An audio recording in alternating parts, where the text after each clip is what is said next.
মূলত নদ এবং নদী একই অর্থে ব্যবহৃত হয়, কিন্তু আমাদের বাংলাদেশে কয়েকটা বিষয়কে নদ বলা হয়। যেমন কপোতাক্ষ নদ বলা হয়, ব্রহ্মপুত্রকে নদ বলা হয়, এগুলোকে নদ বলা হয়। যেহেতু নদ বলেই প্রচলিত, তাই আমরা এটাকে নদ হিসেবেই কল্পনা করব। তাহলে বাংলাদেশের খরস্রোতা নদী হচ্ছে শুধু কর্ণফুলী।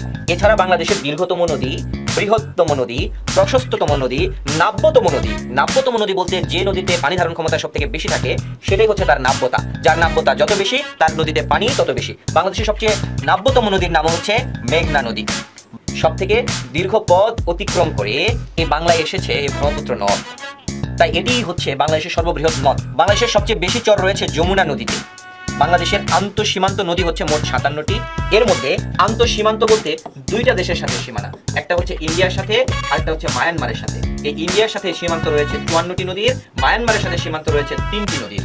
নামও আমাদের জানতে হবে, একটি হচ্ছে নাফ, একটি হচ্ছে মাতামহরি, আরেকটি হচ্ছে সাঙ্গু। বাংলাদেশের নদী গবেষণা ইনস্টিটিউট এটি 1977 সালে গঠিত হয়। যখন গঠিত হয় তখন এর সদর দপ্তর ছিল ঢাকায়। পরবর্তীতে এই সদর দপ্তরকে ঢাকা থেকে ফরিদপুরে নেওয়া হয়। বাংলাদেশের আন্তর্জাতিক মানের নদী হচ্ছে একটা, যার নাম হচ্ছে পদ্মা। পরীক্ষায় প্রশ্ন আসে ভূমিকম্পের ফলে সৃষ্ট নদীর নাম কি? উত্তর হবে যমুনা নদী।